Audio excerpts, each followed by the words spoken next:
management fee means we have successfully collected rent. It's the gaps between management fees that cost you the most money.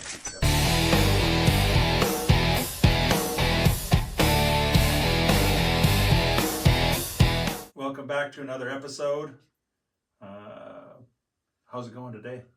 It's Friday. It feels like it could be a Monday with the week I've had, but it's post-holiday weekend, so everything happens all at once. Yeah, there's a lot happening in my world, that's for sure. So it's crazy how you just have to keep pushing, though. Well, yeah. Well, I mean, if you look at it, you're either pushing or you're getting pulled. So which way do you want to live your life? No doubt. No, I was sick that week before or whatever it was, and then vacation, and I just feel like I've been disconnected a little bit. I'm still getting things done, but it's just a different feeling. It's not like, I don't know. Yeah. Well, for myself, I mean, just because of the activities I've been doing where it's like, this is go season. So, two of my hats as realtor and property manager are both fully going, but it's like, okay, we always talk about there's a gratification delay or an income delay. Like me as a realtor, it's usually at least 90 days. And then property management, it's almost like it can be a year delay. Yeah. So it's some of that stuff where you're putting in the good work because you know that the payoff at the end of that rainbow is down the road. That's exactly it. That's one thing I've been noticing, especially and towards the end of 25. We put a lot of work in 25. We put a lot of work into 25 and 24. A little bit towards the end, Q3 to Q4, but 25, I think we put a lot of work in, and it's like, it's just now, it rings so true. It's like all the work that you're putting in today doesn't really reflect for 6 months or to a year down the road. Yeah. And I'm feeling it. I'm also excited though, because I believe that we are kind of finalizing a lot of the work, so it's exciting. We're getting to the finish line on some of it. Not that we're going to stop working on things, it's just all the work that we have been putting in is kind of coming to a close. Well, I feel like amateur hour is ending. Yes, there you go. That's really what it feels like as far as the natural progression of businesses. That's really what the feeling has been like. We started with newbies kind of across the board. We took on a huge project to, no one knew what to expect because we had never had a hostile takeover like that. And so that just instantly threw, a grenade in our operations. And then now, this last year, we really realized like we need pros, not just employees. Like we need people who can take this and run with it. Yep. And so that evolution has really kind of opened our eyes, and it's definitely made some changes. But, you pay for what you get at the end of the day. I was going to say, you get what you pay for. Yeah. And funny, that's the name of the episode today, kind of. There we go. I think I said it backwards. So yeah, we're going to talk about why cheap property management costs you more. It's like going to buy gas station toilet paper. Single ply special. You saved a lot of money on that, but it's not very friendly to use. Yeah, especially when you have to take 5 times as much to do the same job. 100%. I battle this with the wife sometimes about the cheap, the off-brand or the equate or the, all that stuff. And some products, I think that it's good, but there's some things where you get you truly get what you pay for. Yeah. And especially like electronics is one. I think construction or contractors are one. I think property management is one. Honestly, I think any service is definitely one. Typically, when you think about cheap, they really don't know their numbers yet. They kind of know how to do it, right? So they really don't know their numbers. Yep. They're usually coming into the market, so they're giving the deal so they can get business. I look at handyman in the trades world. It's like $35 an hour is really good money for them because they don't have overhead. They don't have, they don't have truck. It's literally $35 an hour to them. And it's going in their pocket. No taxes to worry about, no quarterlies, no nothing. So when you think about that, but then you have to look at the service, right? It's going to be hard to communicate because they don't have office staff. Yep. So it's just, you get what you pay for. Or the big one for me is electronics. You buy something cheap with electronics. Like I used to buy the $10 headphones from the gas station or from like Best Buy, and then I remember because I was working on the road, and I would go through, either the thing would fall apart, like the little foam would fall off of it or whatever. Every 2 weeks, I'm buying a $10-12 new headphone. And I remember the day I finally said, all right, I'm going to buy the $100 headphones. And that $100 headphone, and then there was a warranty with it, for like a 2-year warranty for $10. Nice. So I went and spent $110 on it, and that rode me out for 7 seasons of road construction. Oh, It would last me all summer long. it's longer than And a pair of boots. They would go dead kind of towards the end of the year. I'd bring it into Best Buy with receipt. They'd grab a new one off the deal, and it was like, that really changed my mind on, you kind of get what you pay for. I have the same story, but with shoes. I was definitely like a pay less whatever kid. I mean, parents would just whatever. It's just what it was. Like The Walmart Brahmas. yeah. Oh Jesus. I don't even know. I mean, it was like $20-30 go I get think some they are. sketches or some DCs back in the day. Yeah. But then when I got into a professional job and I had to get like good dress shoes, and I remember like going to the mall, and the gal I was with at the time was just like, absolutely not, you're not buying that crap. Went over to the professional shoe store where it was $147. I remember being like, oh my god, this is like 5 sets of shoes. I had those shoes for 16 years before they finally died, and I took them up hiking up a mountain one time because I didn't have a backup set when I was visiting some friends overseas. It's like yeah, that's what really made me realize, like, wow, quality matters. Yeah. So yeah, cheap property management is one of the most expensive decisions that you can make. Yes. Yeah, cheap PM is not saving money, it's actually costing you money, and we're gonna break that down.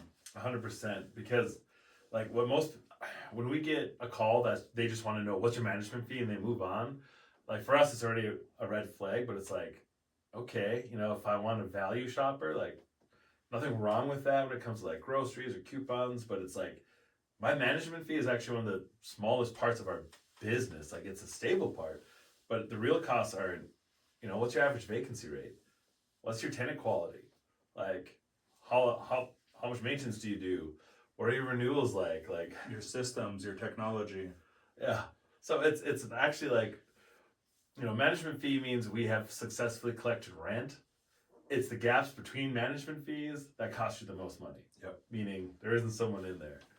Yeah, we see owners come burned, stressed. I mean, there's an owner that I can think of that really got taken. If they would have gotten a proper property management company right when they first started, to now, we've taken them, I don't want to say from the bottom, but truly the bottom. I remember when we did our property walkthrough, the common area washing machine, like, Oh yeah. literally had lily pads growing in it because the washing machine had been broke down full of water for that long. But they basically stole from this owner. This cheap property management company, they had $40,000, $60,000 maintenance flip turnover bills that, we took over, and it was like, where did they put this $40,000 to $60,000 into? Because all these units need to get redone anyway.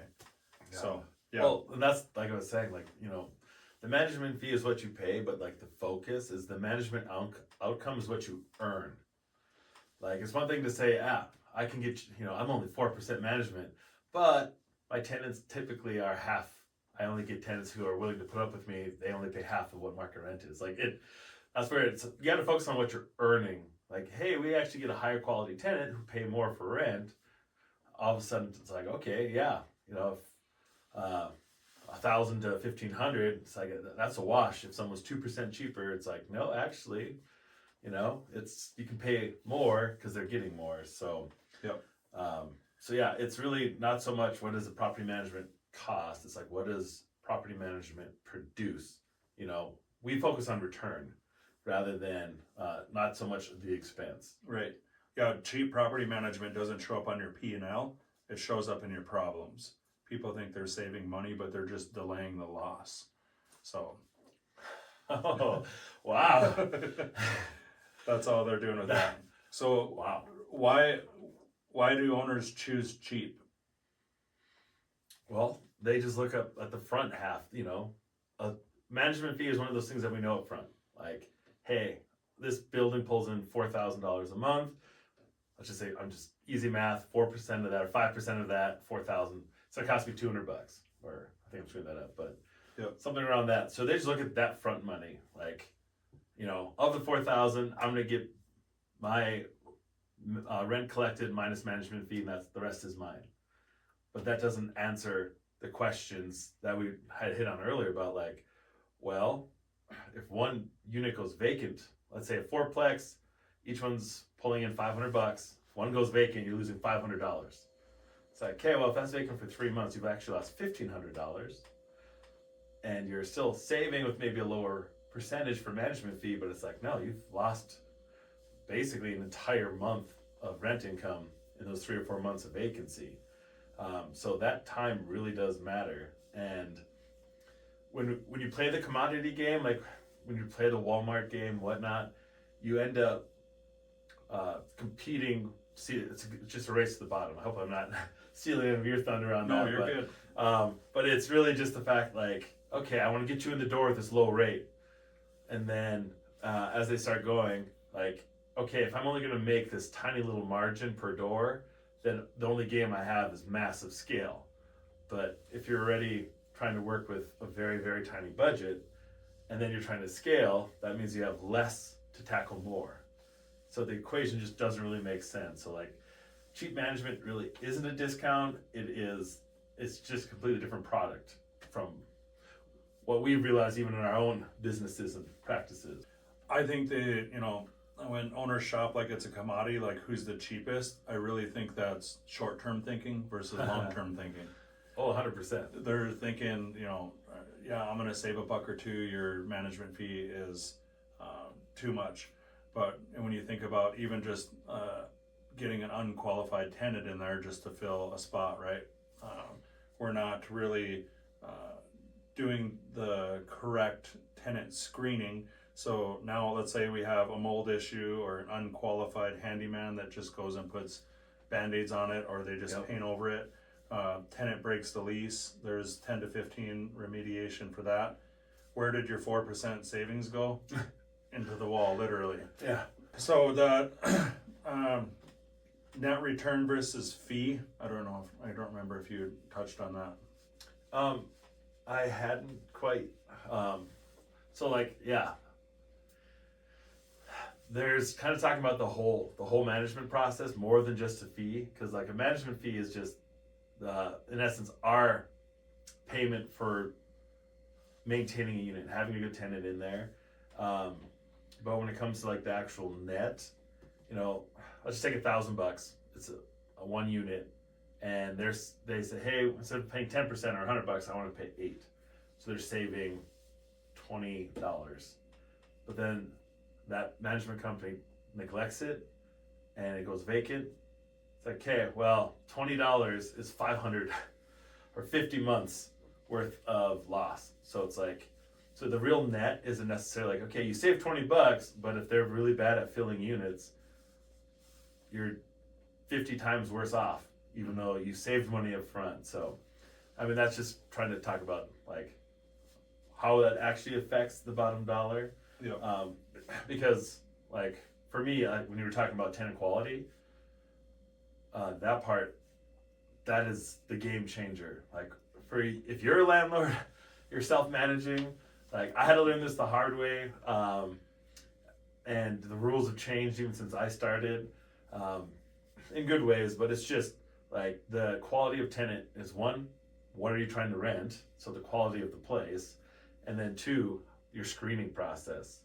Like Myron Golden is this awesome businessman speaker. He's got some sweet books, but he always calls it the easy hard principle. The harder I screen something, the harder I prepare for something, the easier it is later. So like when it comes to tenants, you know, vacancy does cost money, yes, but putting the wrong tenant in who's going to damage the unit. It's like, okay, maybe we bend a couple rules, which you can't do for fair housing, but okay, you're subpar, but you still kind of qualify. We throw them in the unit. They make it 3 months. They're late on rent. They abandon the unit. All right, so we're missing 9 months of rent. They've caused $4,500 of damage. We're probably a month behind. So it's like, okay, so we spend $4,500. We have to refill the unit, and the owner lost 5, 6, 7 months of rent. So it's like, okay, that one decision could cost $10,000. And we've seen that where when specifically, but ND Rent Help came through. Do you remember how expensive that was to roll through and learn the rules of how to deal with these? It served a good purpose. It really did help get people housing when they had lost their jobs.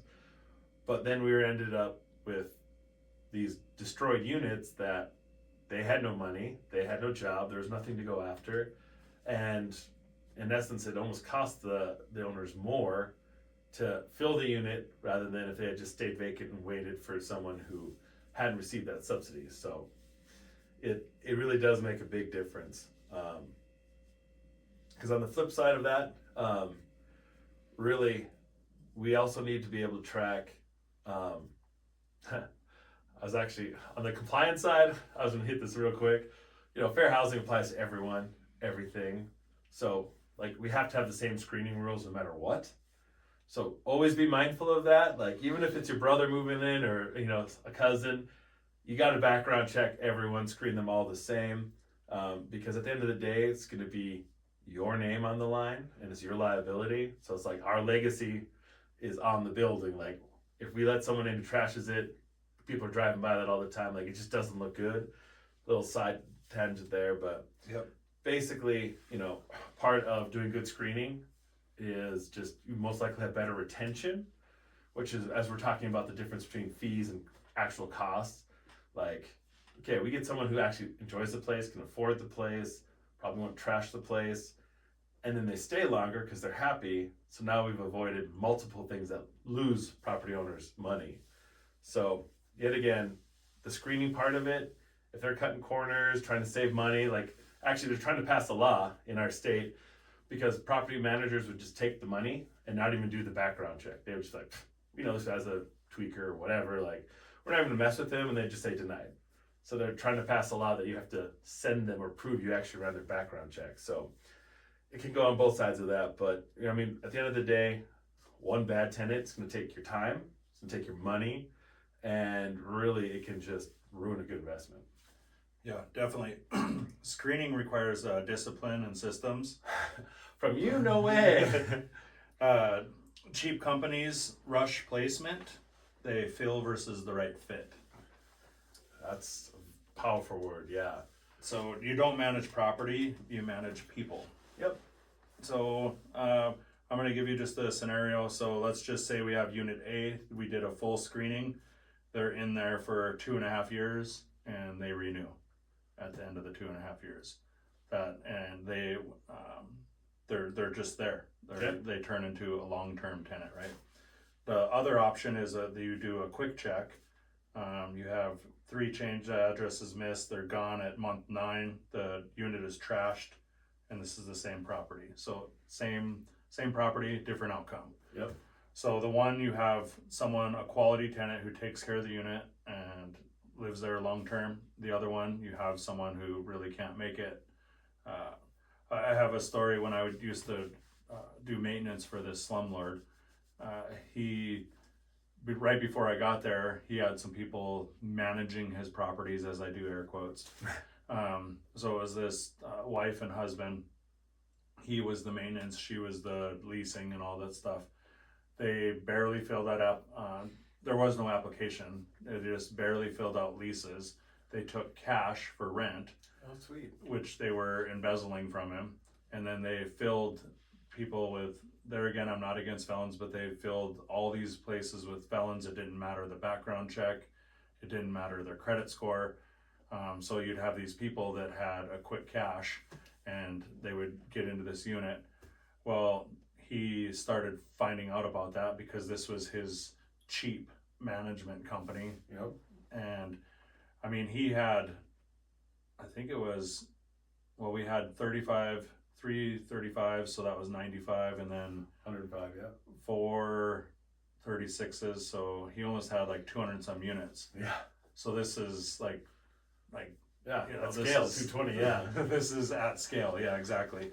So when I took over, it was like he had all these nice townhomes. They were split level, you know, townhomes, and it was a nice building. It's in a nice area, and I would go into these places, you know, out of those 36 townhomes, I think he had like 8 filled at this point when I started helping him out. Well, So he had, you know, 30 some vacant, and they weren't just vacant, they were destroyed. gross. Like flooring was messed up, all the blinds were messed up, all the fist holes everywhere, all the doors were kicked in, the appliances were destroyed. One of them, it sat for like a year. I remember it was a spring day, we went in there, and it was this smell that you just could not forget about. And we opened up the dishwasher. Here, before the tenant got evicted, they had one of the big pots that you boil water in, and they put like raw hamburger and Ugh. like milk and like all this stuff. So Wow. it was intense. I'm not trying to gross anyone out, but there was maggots. It turned to maggots by the time we found it. But to me, I'm just kind of painting a picture how this owner wanted to save money by hiring a couple people to manage his properties and get cheap. And it literally, I think he's still recovering from that to this day. And that's, you know, 5-6 years ago. I mean, Wow. I was there for over a year and a half, and I think we were down to like 3 units left that we had to remodel. And just thinking about the dollar amount that he put into those units, each unit, I mean, we're talking 10 to 12 grand of remodels into every single one of these units, where he was trying to save money on a percentage. Yep. If that was your goal, Yep. you know, like, so yeah, it's absolutely insane. You know, it's crazy how you just get what you pay for. And tenant screening is huge. I look at some of the properties that we have taken over, and the quality of tenants that, you know, that were in there, and the condition. I mean, we would be doing unit turns for weeks. Yep. Trying to get these places back to habitable condition. And it's like, now I look at it and it's like, our unit turns are like nothing. Yeah. No, it's when we talked about the F word fees, because it got so bad, we actually included a fee that says if we are taking over your building and we're going to have to evict people, like we know this going in, we had to add a fee for the extra headache we were about to take on, to protect our employees' time and the staff time, because it's not just like, hey, please leave, take your stuff and get out. Like, no, it's like, hey, all right, now we have to go to court. Now we have to get a sheriff involved. Now we have to show up. Let's hope we have a key that even matches and it hasn't been swapped out, and they drilled in 3 more new ones and added the slide latches. Like it got a little crazy there. So if you're an owner and you have a property management company, I want you to go to your current property management company and ask them what their tenant screening process is. Yeah, that's the truth. Because percentage is one thing. What's your credit score requirement? What's your income requirement? What's your rent multiple? Which, if none of those mean anything, don't worry about it. Go to our website. We have a bunch of data on this. But if they explain that process to you under a minute, then run. it fogged the mail, the mirror. The car showed up. So one last point, and then we'll move on to how the maintenance affects this cheap maintenance. But I just want to land the plane on the tenant. Think about it this way: you have your property, and it's ready to go. Like everything's inside, right? It's make ready. You can move a tenant in today. If you were to take that property and you were to just make rent collecting on as it is without a human being inside of it, you would still have to go in and, you know, check the water, and like you'd still have to check on it, right? Yep. But nothing's getting destroyed. True. I mean, it's just gonna sit there. You know, it might get dusty. It might, a battery might die in a smoke detector. Definitely check, run some water through the P-trap. Yeah. Just so what I'm trying to paint the picture here is humans, animals and humans are the things that are going to cost the property money. Yeah. So if you get the wrong human or a neglective human in there, and that is where it's going to bleed your money. Yeah, it's an interesting concept. It's kind of like it's it's the property doesn't really hurt itself. Mother Nature might hurt it, a crazy rainstorm, thunderstorm. Where we live, high winds over 70 mile an hour straight, maybe 90. It's like that will do it. But the fact is, it's like, no, it's actually who we put inside that dictates the future of the investment. Yeah. You can play the short-term game and get... Yep. I want low vacancy. If all you're tracking is vacancy, you can get bit by that very same snake. And the other way to look at it is I want long-term. So maybe I do have my property on the market for 30 more days than I want to. But when I feel that quality tenant in there and they're there for long-term, 2 years with no issues and they're taking care of the place, the end game is much better. Yes. By getting a quality tenant in there. Yeah. I've made this mistake, got desperate where it's like, man, it's been sitting here, like I'm paying out of pocket for this mortgage from, my personal account, not the rental account. And like, okay, we'll let 4 college students come in and rent the place. And, they paid, but it took a while to clean up. And I remember showing the unit afterwards, and this girl walking through, she's like, I partied here. Like, I don't want to, no, like I've been here before. I don't want this place. And it was like, what the, like, not only did I have to, repaint the whole place and fix all this stuff, but it also had I don't know what to call it. Like, it was scarred from what happened. It's like, great. So I learned it matters. Like, you can always make it a little bit longer to find that quality tenant, but that's just who we're putting inside. There's still how you take care of the structure itself. Yeah. And we're definitely, I just want to, whatever, for the sensitive people out there, I'm definitely not stereotyping anyone. That's not my point with this. The point is just, have a little standard, especially if you have a nice place, you can attract, I don't want to say nicer people, but, you have a brand new property, you're going to be able to attract a better person than, I shouldn't even say better person. I'm just saying more qualified. There you go, qualified versus if you have a rundown place and you're trying to find that very qualified person, they're probably not going to align as well. So yeah. So I always tell the team, we want people who want to rent, not have to rent. Yep. So yeah, I think we beat the horse quite a bit on the tenant. Let's move on to maintenance. Yeah, I mean I had this question interviewing with an owner yesterday. What's the hourly? I'm like, well, depends. Like, how fast do you want me to fix stuff? Do you want me to fix it in normal time, or do you want me to bleed a whole hour just to maximize the hourly? Like, what's that actually mean to you? But I'll let you. No, the only thing really I gotta say is I think maintenance bleeds you the slowest, drip by drip. Bill by bill. I think this is one of the pieces where, I mean, I've seen some things. I have seen some things in properties, and I just shake my head. For example, there's golden oak trim and casing in the whole entire place, and they drywall screwed a piece of white casing because it must have been in the scrap pile or something. So that is a cheap fix, right? Yeah. But it might not be a big deal, it's only cosmetic, but as those start to pile up, the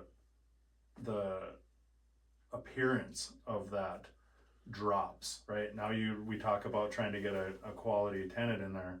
Now it's like they go in and the doors are mismatched, the door handles are mismatched, the white casing on the golden oak, there's duct tape holding the vanity door on, all these fixes. Yeah, it works, right? I'll agree with you. Yeah, it works.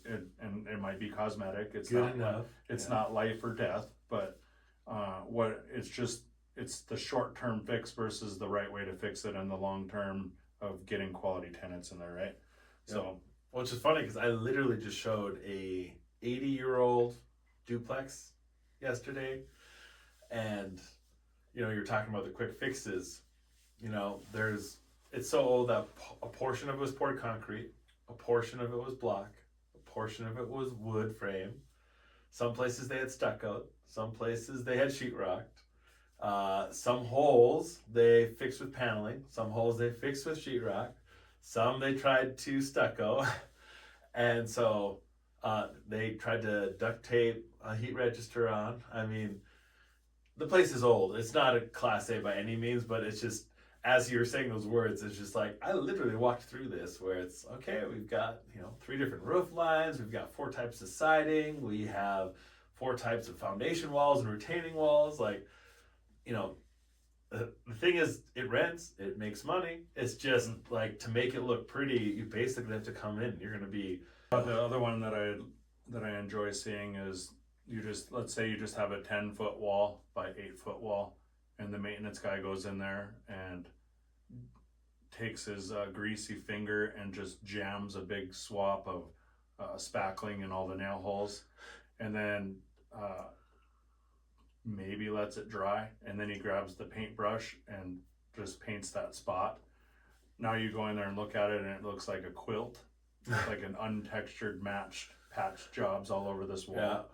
Yeah. I mean, that's just appearance things. Yes, there's nothing inhabitable about that, but there again, when we talk about trying to get someone to rent this place for X amount of dollars, they're looking at it like, I gotta stare at that wall while I'm sitting here enjoying my place to live.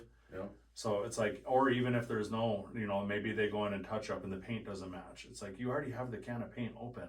Like, can't you just put a 9-inch roller and just paint that whole wall and make it just look uniform and neat? Yeah. So yeah, I don't think you save money by delaying maintenance. You multiply the cost. And I see this as a homeowner. Yep. It's constant. It's like it never ends. Every time I had this goal last year. I went around the house and I made a to-do list of every tiny little thing. If something was missing a screw, it didn't matter. I made a list of everything that was broken on the house. I was like, I'm gonna take the next weekend and fix everything on it. Well, when I got done with the list, there was 156 things on it. Oof, Jeff. And I'm in a 2014 house. I mean, this is a pretty new, nice house. So it didn't take a weekend. It was like 3 or 4 weekends. Yep. I got the list down to 36 and then the snow flew. So, but where I'm going with this is I'm going to do that same spring walk around.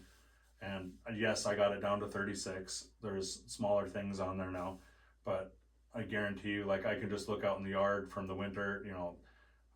We had a snowstorm in December. It snapped 2 of my vinyl posts, so I gotta repair the fence. Yep. So it's just like, it doesn't end. And my point is when you start deferring this maintenance as short term, long term it starts adding up. So it could be a $200 fix now, but like, let's say you have a piece of siding missing or a little piece of fascia missing. Yeah, it's $200 to fix it now, but yes, the tenant can live without it fixed, right? It's just a piece of fascia. But what happens is now the fascia board, which is the structure, starts to rot because it's not protected anymore, or whatever, fill in the blank. That $200 fix becomes $2,000 really quick. Mm-hmm. And we actually have a property right now that's been neglected for years. And it's like, I just go down there and look at all this stuff and the owner doesn't want to put money into it. And to me, I just see dollar signs every time I look. And it's like, you could have put $1,000 into it 1 month as it started happening and been done with it. But now it's like real money to get it up to where it needs to be. 100%.